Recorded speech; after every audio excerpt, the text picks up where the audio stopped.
Love lives here.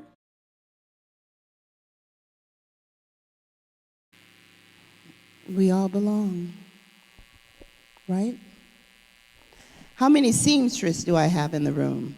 Anybody that sews? Ooh, a lot of them. And knitters? So you know that when we're sewing, we use what? Threads. And when we're knitting, we use different color of yarns. So the talk title today is The Threads of Belonging. And all month, the whole month, we've been talking about belonging.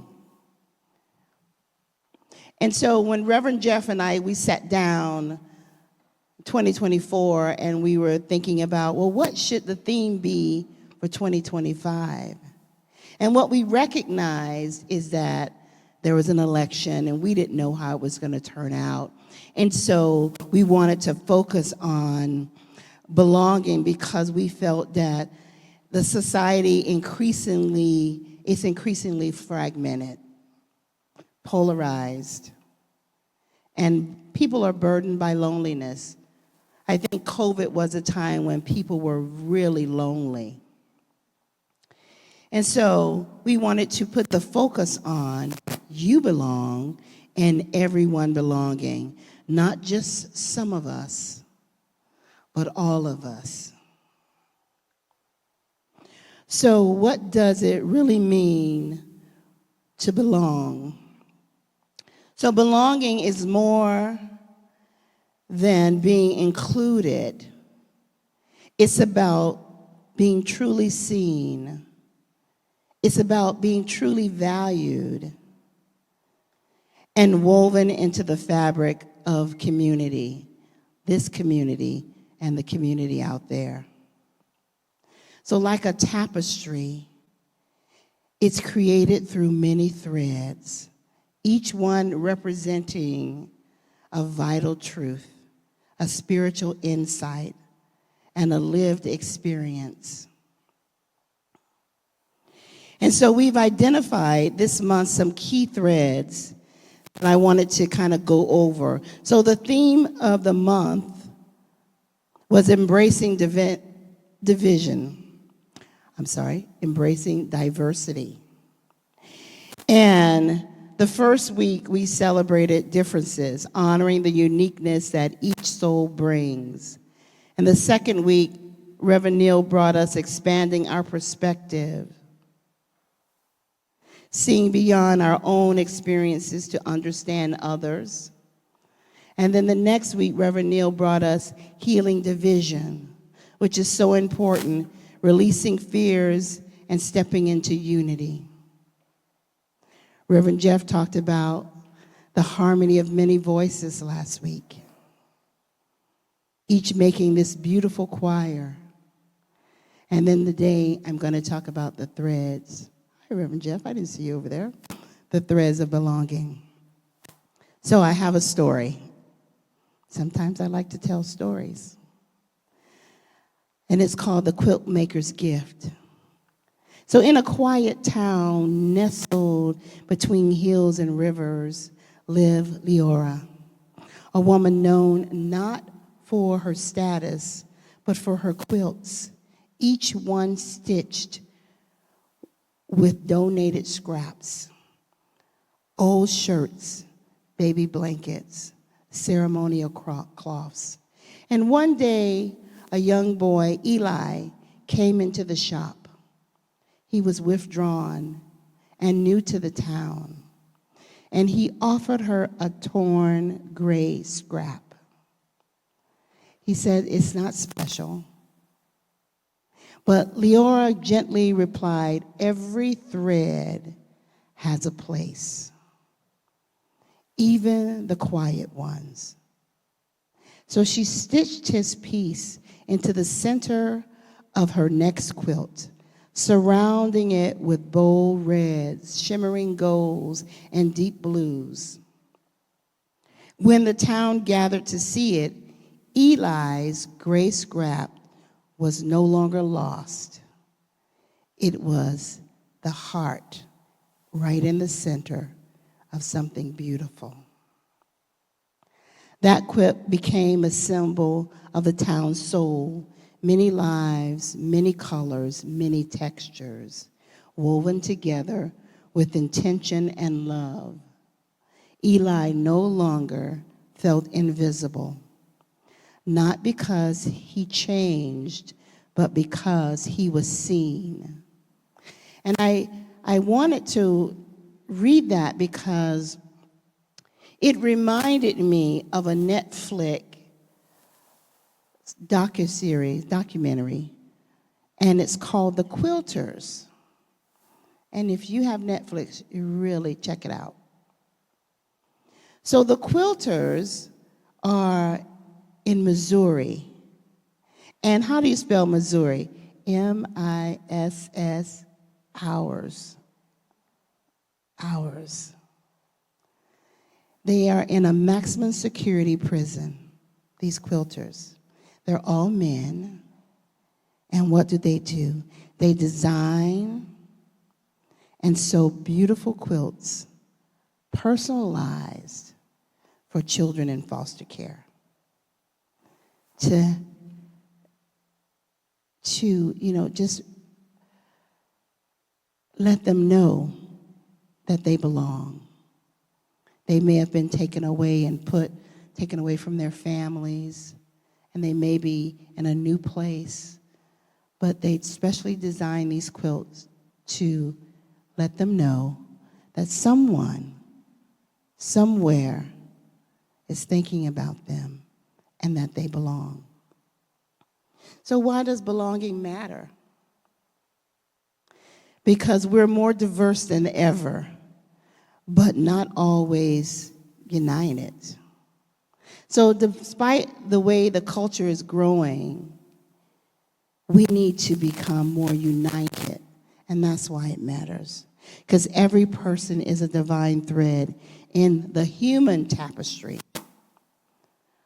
Why does it matter? Because polarization is widening. Mental health crises are appearing. They've always been there. But when we polarize people and separate people, it's more prevalent. Anxiety and loneliness, especially among youth, stem from disconnection. Belonging is not a luxury, it's a lifeline. So we need to extend the lifeline.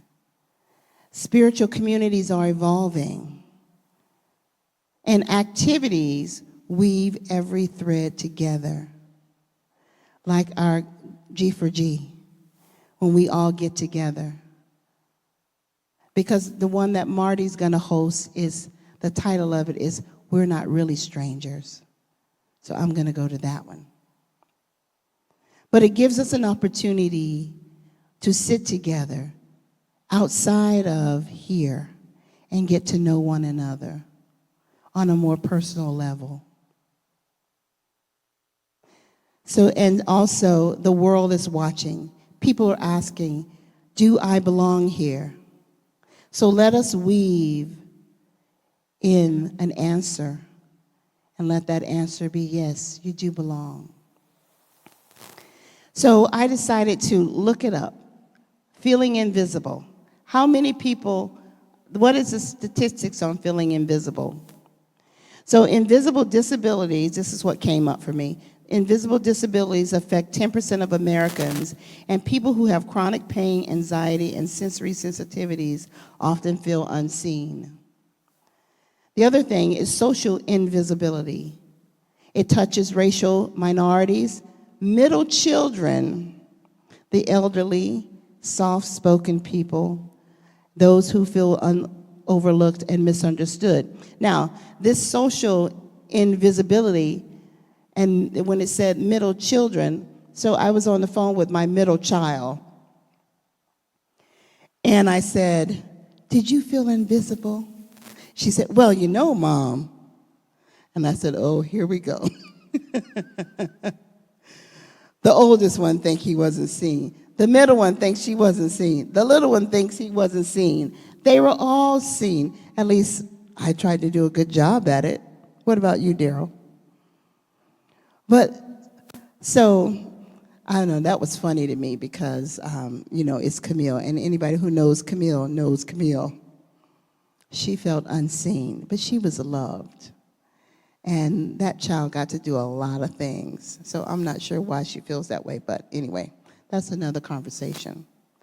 The workplace, classroom, and even spiritual centers can unintentionally exclude. Feeling invisible tends to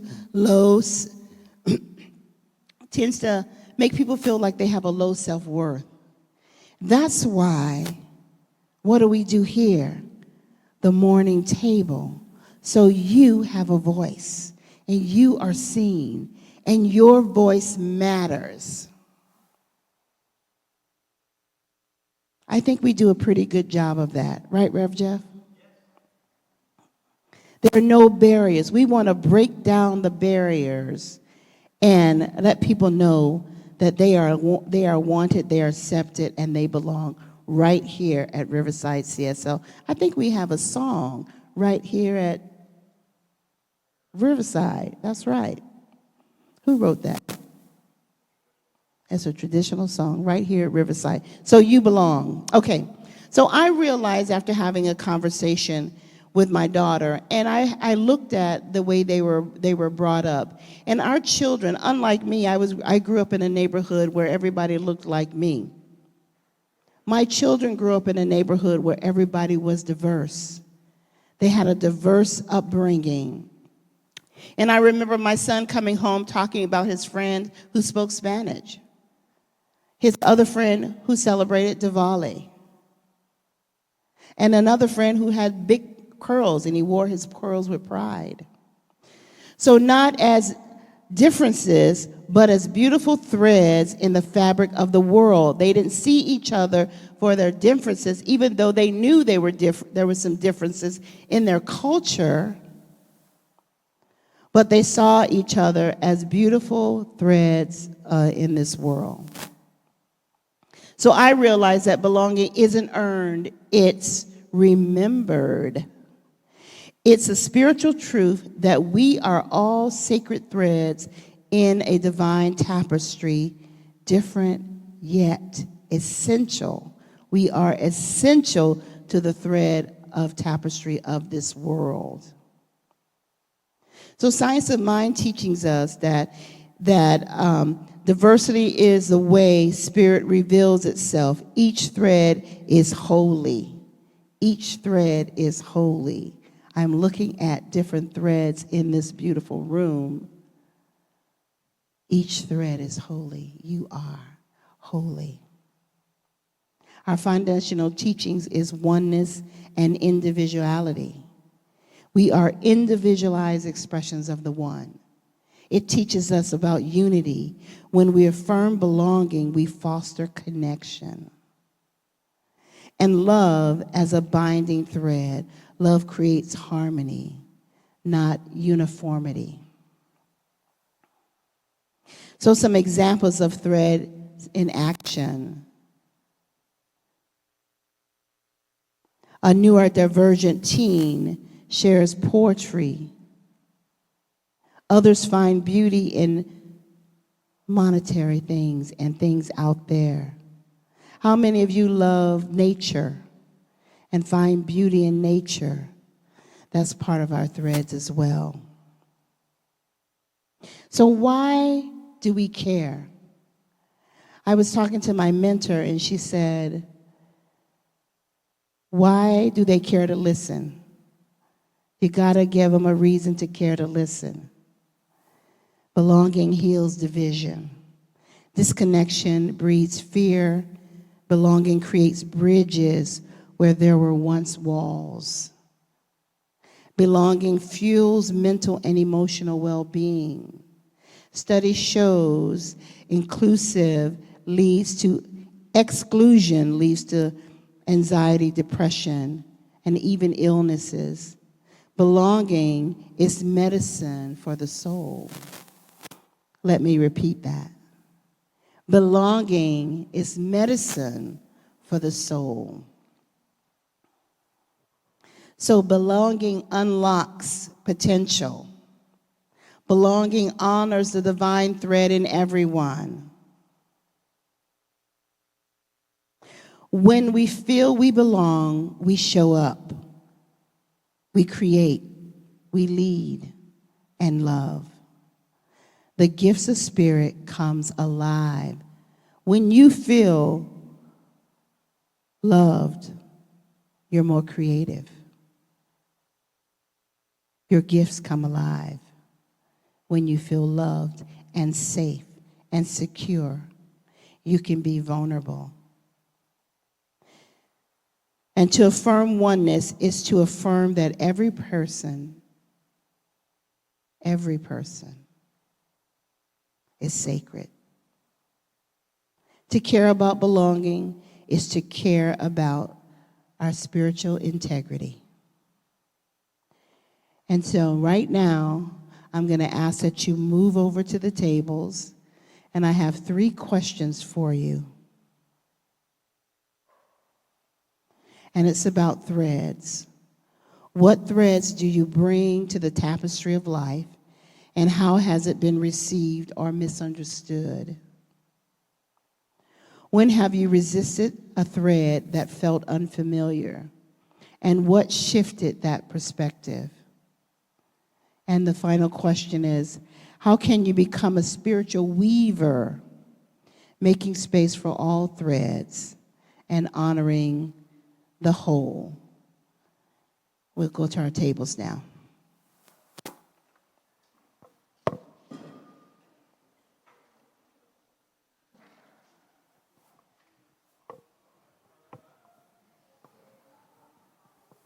So my closing remarks is just remember that belonging isn't something that we earn, it's something that we embody. And each of us is a sacred thread in the tapestry of life, woven by spirit with intention, with beauty and with purpose. And whether you're bold or you're subtle, every thread in the tapestry matters, so you matter. So let's start by seeing our own thread as sacred. See yourself as sacred, and let it deepen as you honor the threads around you. Everybody, like they were saying at one table, everybody's gifts. I think Mike talked about that. Everybody's gift. And let it blossom as we become weavers of belonging. We need to become weavers of belonging, and that is being inviting, embracing, and celebrating all people. So together we weave a tapestry of belonging, beauty, and spirit. And so let's keep weaving together. And thank you, and so it is. Okay, let me give you your homework, though. Your homework this week is take a belonging inventory. So create a personal map of where you feel most seen, valued, and connected. And on that map, also put where you don't feel seen and valued. Because awareness is our first step towards transformation. So these tools will help you identify spiritual and emotional gaps in your own life in belonging. And so it is. All right. Oh. We're all threads, right? We belong, right? We're in this beautiful tapestry of life, right? Together. So, what I know is there is only one life, one presence, and one infinite spirit expressing through all creation, through every color, every culture, every story, and every soul.